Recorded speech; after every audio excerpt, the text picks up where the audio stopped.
Hello and welcome to an episode of Historically Marked. I am Jason and I am in Carpinteria, California. I hope that is the right way of pronouncing it. Locals, if I mispronounced it, please forgive me. But yes, Carpinteria is one of the oldest coastal cities in California. It dates back way before the state's founding. And there's a couple of cool places to show you. And right behind me is a Carpinteria History Museum. I'm not going to go in there today, but I will show you a landmark marker, so follow me. And this has been dedicated to California Historical Landmark number 535. All right, La Carpinteria, the Chumash Indian village of Mishapshno, discovered by Juan Rodriguez Cabrillo, August 14th, 1542, was located 1/4 mile southwest of here.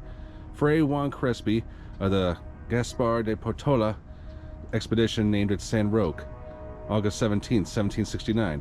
Portola's the soldiers observing the Indians building wooden canoes called the village La Carpinteria, the carpenter shop. And yes, Carpinteria is Spanish for carpenter. So very fitting. This plaque was erected by the County of Santa Barbara in cooperation with the California State Park Commission. And the city does deem itself as the world's safest beach. There's a marker dedicated that I'll show you, but over there is the Ward home Torrey pine. Right in front of me is the largest Torrey pine tree in the world, and I'm not really a tree enthusiast by any means, but since it's here anyway, I might as well stop by and visit it. There's a marker here. I'll tell you some more history about it. It was planted here in 1888, the largest known in existence, it says right there. So the centennial celebration was on May 14th, 1988. Cool. And I gotta touch this thing too. I can tell some of the skin's coming off, but yeah, obviously do not mess with it by any means. Same goes for all trees. In 1968, this was designated a California Historical Point of Interest. This tree was a seedling brought from Santa Rosa Island in 1888 and planted by Judge Thomas Ward at his home, which of course is right here. The tree is 130 feet tall, and look how long its branches spread out. Good golly. Here I am looking at the sky while you're looking right up at it. But the average Torrey pine can live 100 years. And these are very rare and endangered, living in only some coastal areas in Southern California, with fewer than 100 alive today. So yeah, it's quite a thrill. Now here's a very historical place. California's first branch library was opened here, November 8th, 1910. Wow. Right here in the city of Carpinteria. But if you want to know more, oh, this place is closed. Oh well, not that I was going to eat there, but it's called the Nugget Bar and Grill. It looks like a nice place.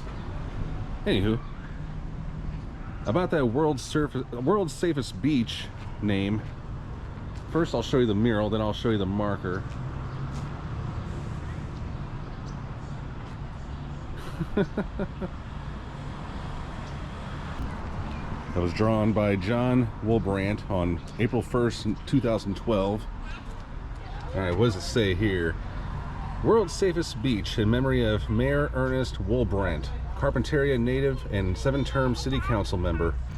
The moniker World's Safest Beach was initially used in the 1920s to attract visitors to Carpinteria's pristine beaches, made safe by the sheltering Channel Islands. It later came to be embraced by the local community as an emblem of civic pride. The mural's nostalgic beach scene, inspired by a vintage postcard, memorializes Carpinteria's historic image as a classic beach town. Surrounding it, in celebration of the community's environmental awareness and successful conservation efforts, are depictions of the Harbor Seal Sanctuary. And then it says here something about the building. The building upon which the mural is painted occupies a historic site, having previously housed the earliest town hall as well as the first branch library in all of California. The street facing the mural is appropriately Woolbrandt Way. And here is one of those free library kiosks that are seen around town. Well, I mean, you see them everywhere pretty much in the United States, but okay, don't trust fish. Okay, I'll keep that in mind. Okay, here is a better view of the building, the Lindemar. And show your love, shop carp. That's right, small businesses rock. All right, now here's something that was once the world's largest grapevine. That's right. Yeah, I bet I can hear things through the grapevine. Okay, that was bad. But here's a mural dedicated April 11th, 2001.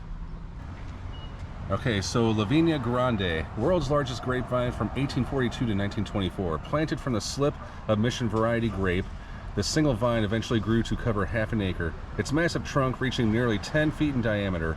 Its shady arbor was used as the county's first polling place and as a site for social gatherings and community meetings.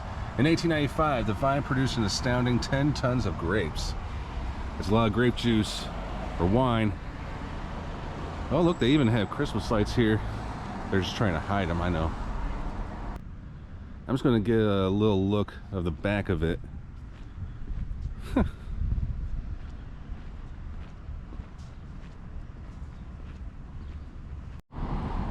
And this right here in front of it is the seal fountain.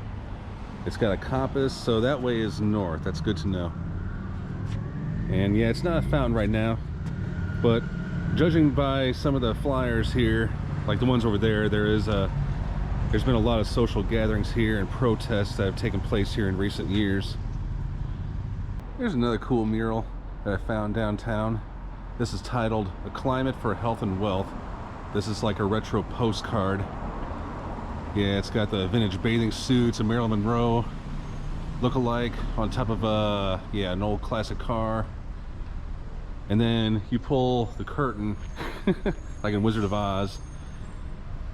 And it says on that plaque over there, it's not a historical marker, but it talks about like how it exposes the whole stereotypes of California, like how we grew up watching it on TV or movies, and the Beach Boys music and Jane and Dean, like everything's all happy, surf, orange, citrus, salsa dancing, Mexican, Native American culture, and palm trees. But people do work, and of course there's the traffic, and then there's the factories and people out in the fields.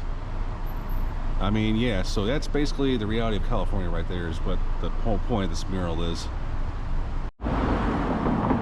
Oh man, check out this classic sign. It's a liquor store and a bait store. Gotta get another sign of that. Wow, this is and it still is a liquor store, it looks like. But yeah, there's plenty of reasons to stop by here in Carpinteria. Again, I wish I would have spent more time here, but I am on my way to Santa Barbara, which is about 10 miles west of here, or north of here, depending on who you ask. So I'm just taking up my sweet time driving up to PCH. So, all right, I'll see you guys in the next town.